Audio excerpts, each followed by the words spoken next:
नमस्कार, ये आकाशवाणी है। अभी आप दिनेश कुमार सिंह से समाचार सुनेंगे।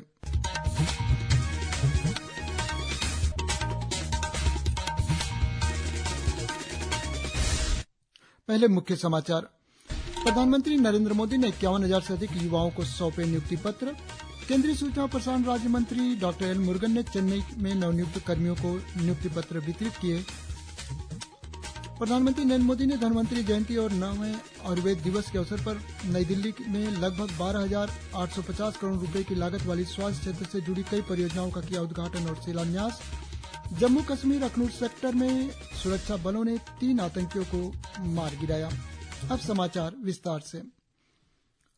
प्रधानमंत्री नरेंद्र मोदी ने कहा कि सरकार ने आत्मनिर्भर भारत की दिशा में महत्वपूर्ण कार्य किया और अंतरिक्ष से लेकर विद्युत वाहन में नई प्रौद्योगिकी सहित प्रत्येक क्षेत्र में मेक इन इंडिया को बढ़ावा दिया है। श्री मोदी ने कहा कि भारत विश्व की तीसरी सबसे बड़ी अर्थव्यवस्था बनने की ओर अग्रसर है। प्रधानमंत्री ने आज विभिन्न सरकारी विभागों और संगठनों में 51,000 से अधिक नवनियुक्त युवाओं को नियुक्ति पत्र सौंपे।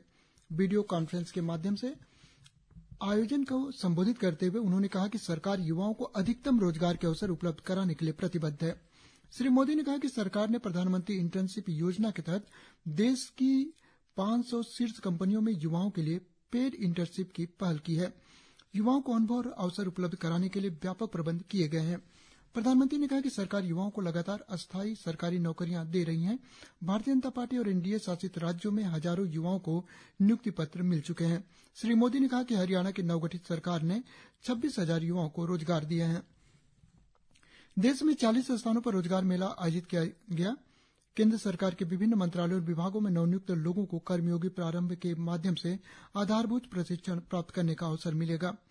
आईजीओटी कर्मयोगी पोर्टल पर ऑनलाइन मॉड्यूल और 1,400 से अधिक पाठ्यक्रम उपलब्ध हैं जो नवनियुक्तों को विकसित भारत के निर्माण में प्रभावी सेवा के लिए आवश्यक कौशल से लैस करेंगे। केंद्रीय सूचना और प्रसारण राज्य मंत्री डॉक्टर एल मुरुगन ने आज चेन्नई में नवनियुक्त कर्मियों को 150 नियुक्ति पत्र वितरित किए। रोजगार योजना पर श्री मुरुगन ने कहा कि प्रधानमंत्री नरेंद्र मोदी के नेतृत्व में सरकार देशवासियों की सेवा के लिए समर्पित है और समाज के सभी वर्गों के लिए कई योजनाएं लागू कर रही है। उन्होंने कहा कि सरकार का लक्ष्य विभिन्न विभागों और मंत्रालयों में 10 लाख युवाओं को नियुक्त करना है। श्री मुरुगन ने कहा कि देश के सभी हिस्सों को जोड़ने के लिए सड़क, रेल और हवाई बुनियादी ढांचे में सुधार हुआ है। उन्होंने कहा कि वर्ष 2047 तक पूर्व राष्ट्रपति डॉक्टर एपीजे अब्दुल कलाम के दृष्टिकोण के अनुरूप भारत एक महाशक्ति बनेगा। केंद्रीय कार्मिक, लोक शिकायत और पेंशन मंत्री डॉक्टर जितेंद्र सिंह और केंद्रीय कॉर्पोरेट कार्य राज्य मंत्री हर्ष मल्होत्रा ने नई दिल्ली में आयोजित रोजगार मेले में नवनियुक्त युवाओं को नियुक्ति पत्र दिए। डॉक्टर जितेंद्र सिंह ने सभी नवनियुक्त युवाओं को बधाई दी। प्रधानमंत्री नरेंद्र मोदी ने आज धन्वंतरि जयंती और 9वें आयुर्वेद दिवस के अवसर पर नई दिल्ली में लगभग 12,850 करोड़ रुपए की लागत वाली स्वास्थ्य क्षेत्र से जुड़ी कई परियोजनाओं का उद्घाटन और शिलान्यास किया। प्रधानमंत्री ने आयुष्मान भारत प्रधानमंत्री जन आरोग्य योजना के तहत 70 वर्ष और उससे अधिक आयु के सभी वरिष्ठ नागरिकों के लिए स्वास्थ्य कवरेज के विस्तार का भी शुभारंभ किया। इससे सभी वरिष्ठ नागरिकों को उनकी आय की परवाह किए बिना स्वास्थ्य कवरेज प्रदान करने में मदद मिलेगी। श्री मोदी ने भारत के पहले अखिल भारतीय आयुर्वेद संस्थान के दूसरे चरण का भी उद्घाटन किया। इसमें एक पंचकर्म अस्पताल, दवा निर्माण के लिए आयुर्वेदिक फार्मेसी, एक खेल चिकित्सा इकाई, एक केंद्रीय पुस्तकालय, एक आईटी और स्टार्टअप इनक्यूबेशन केंद्र और 500 सीटों वाला एक सभागार शामिल है। उन्होंने मध्य प्रदेश के मंदसौर, नीमच और सिवनी में 3 मेडिकल कॉलेजों का भी उद्घाटन किया। इसके अलावा प्रधानमंत्री ने हिमाचल प्रदेश के बिलासपुर, पश्चिम बंगाल के कल्याणी, बिहार के पटना, उत्तर प्रदेश के गोरखपुर, मध्य प्रदेश के भोपाल, असम के गुवाहाटी और नई दिल्ली में विभिन्न एम्स में सुविधा और सेवा विस्तार का भी उद्घाटन किया, जिसमें एक जनौषधि केंद्र भी शामिल होगा। इस अवसर पर प्रधानमंत्री मोदी ने छत्तीसगढ़ के बिलासपुर में सरकारी मेडिकल कॉलेज में एक सुपर स्पेशियलिटी ब्लॉक और उड़ीसा के बरगढ़ में एक क्रिटिकल केयर ब्लॉक का भी उद्घाटन किया। प्रधानमंत्री ने मध्य प्रदेश के शिवपुरी, रतलाम, खंडवा, राजगढ़ और मंदसौर में 5 नर्सिंग कॉलेजों की आधारशिला भी रखी। कार्यक्रम के दौरान उन्होंने आयुष्मान भारत स्वास्थ्य अवसंरचना मिशन PMABHIM के तहत हिमाचल प्रदेश, कर्नाटक, मणिपुर, तमिलनाडु और राजस्थान में 21 क्रिटिकल केयर ब्लॉकों और नई दिल्ली और हिमाचल प्रदेश के बिलासपुर में एम्स में कई सुविधाओं और सेवा विस्तार की आधारशिला रखी। कलाकारों के एक समूह ने आज राष्ट्रपति भवन में राष्ट्रपति द्रौपदी मुर्मू से भेंट की। राष्ट्रपति ने इन कलाकारों की कला प्रदर्शनी भी देखी। कलाकृतियों की सराहना करते हुए राष्ट्रपति ने कहा कि मनुष्य और प्रकृति के बीच का शाश्वत संबंध इसमें प्रतिबिंबित हुआ है। उन्होंने लोगों से इन कलाकारों की सृजनात्मक कला की प्रशंसा कर उन्हें प्रोत्साहित करने का आग्रह किया। ये कलाकार सृजन पहल के तहत इस महीने की 21 तारीख से राष्ट्रपति भवन में ठहरे हैं। इस दौरान उन्होंने प्राकृतिक रंगों का उपयोग करते हुए विभिन्न कला विधाओं में सुंदर चित्र बनाए हैं। आज धनवंतरी जयंती है। इस धनतेरस के रूप में भी मनाया जाता है। धन की देवी लक्ष्मी की पूजा और 5 दिन तक चलने वाले दीपोत्सव आज से ही आरंभ हो जाता है। प्राचीन मान्यताओं के अनुसार धनतेरस पर सोना, चांदी, पीतल और तांबे के बर्तन खरीदने की प्रथा है। धनवंतरी को आयुर्वेद का जनक माना जाता है। आज ही 9वां आयुर्वेद दिवस भी मनाया जा रहा है। इसका उद्देश्य अंतर्राष्ट्रीय स्तर पर भारतीय प्राचीन चिकित्सा पद्धति को पुनर्जीवित करना है। भारतीय आयुर्वेदिक उत्पादों का निर्यात विश्व के अनेक देशों में किया जाता है। कई देश इस वर्ष आयुर्वेद दिवस मना रहे हैं।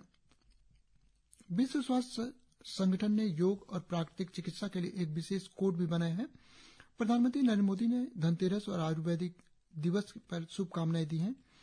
सोशल मीडिया पोस्ट में श्री मोदी ने कामना की कि भगवान धनवंतरी के आशीर्वाद से सभी का जीवन स्वास्थ्य, खुशहाली और समृद्धि से संपन्न रहे। विदेश मंत्री डॉक्टर एस जयशंकर ने आज नई दिल्ली में सेना कमांडरों के सम्मेलन को संबोधित किया। सम्मेलन में डॉक्टर जयशंकर ने वर्तमान भू राजनीति की जटिलताओं, इसकी चुनौतियों, संभावनाओं और अवसरों पर चर्चा की। इस दौरान श्री जयशंकर ने आग्रह किया कि राष्ट्रीय सुरक्षा को प्रभावी ढंग से आगे बढ़ाने के लिए संपूर्ण सरकार दृष्टिकोण की आवश्यकता है। जम्मू कश्मीर में जम्मू के अखनूर सेक्टर में आतंकवादियों से मुठभेड़ में सुरक्षा बलों ने 2 और आतंकवादियों को मार गिराया है। इसके साथ ही नियंत्रण रेखा पर इस मुठभेड़ में मारे गए आतंकवादियों की संख्या 3 हो गई है। आतंकवादियों ने सेना के काफिले की एम्बुलेंस पर हमला किया था। सुरक्षा बलों द्वारा चलाए गए संयुक्त अभियान में 3 आतंकवादियों को मार गिराया गया है।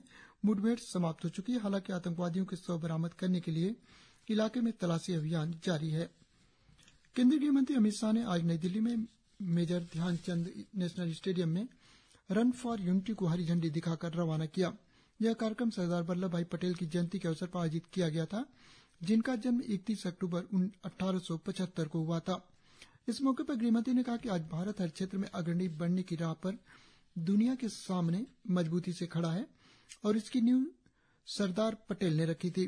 उन्होंने इस बात पर जोर दिया कि हर क्षेत्र में सरदार पटेल के दृष्टिकोण, विचारों और संदेश को प्रधानमंत्री नरेंद्र मोदी ने मूर्त रूप दिया है। गृहमंत्री ने कहा कि एकता दौड़ केवल देश की एकता सुदृढ़ करने का संकल्प नहीं है, अब यह विकसित भारत का भी संकल्प बन गया है। सरदार वल्लभ भाई पटेल के योगदान का स्मरण करते हुए गृहमंत्री ने कहा कि उन्होंने संगठित भारत की स्थापना के लिए विभिन्न रियासतों को एक सूत्र में पिरोने में महत्वपूर्ण भूमिका निभाई थी। श्री अमित शाह ने सरदार पटेल को भारत रत्न से सम्मानित किए जाने में विलंब पर सवाल उठाते हुए कहा कि वर्षों तक उन्हें भुलाने के प्रयास किए गए। उन्होंने कहा कि प्रधानमंत्री नरेंद्र मोदी ने गुजरात में विश्व की सबसे ऊंची प्रतिमा स्थापित कर सरदार पटेल की स्मृति को जीवंत बनाए रखने का कार्य किया है। गृहमंत्री ने कहा कि रन फॉर यूनिटी देश की एकता और अखंडता के लिए आयोजित की जा रही है। सरकार ने दिवाली के कारण इसे बृहस्पतिवार के बदले आज आयोजित करने का फैसला लिया। केंद्रीय मंत्री मनसुख मांडविया, मनोहर लाल, नित्यानंद राय और दिल्ली के उपराज्यपाल वीके सक्सेना भी इस अवसर पर उपस्थित थे। रन फॉर यूनिटी में लगभग 8000 धावकों ने हिस्सा लिया। आकाशवाणी समाचार से बातचीत में एक प्रतिभागी आयुषी कपूर ने कहा कि एकता दौड़ लोगों को एकजुट करने में महत्वपूर्ण भूमिका निभाती है और वे इसमें शामिल होकर बहुत ही उत्साहित हैं। बांग्लादेश में बांग्लादेश अवामी लीग और जातीय पार्टी सहित 11 पार्टियों की राजनीतिक गतिविधियों पर प्रतिबंध लगाने की मांग करने वाली एक रिट याचिका आज वापस ले ली गई। यूनाइटेड न्यूज ऑफ बांग्लादेश की रिपोर्ट के अनुसार इस याचिका में बांग्लादेश के 10वें, 11वें और 12वें राष्ट्रीय चुनाव को अवैध घोषित करने की मांग की गई थी, जिसे आज उच्च न्यायालय ने खारिज कर दिया।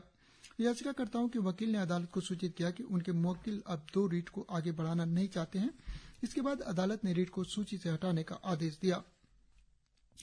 इजरायली नेसेट ने एक कानून पारित किया जिसके तहत निकट पूर्व में फिलिस्तीन शरणार्थियों के लिए संयुक्त राष्ट्र राहत और कार्य एजेंसी को इजरायल में काम करने से प्रतिबंधित कर दिया गया है। 120 में से 92 संसद सदस्यों द्वारा समर्थित इस नए कानून को अमेरिका और कई यूरोपीय देशों के विरोध के बावजूद लागू किया गया है।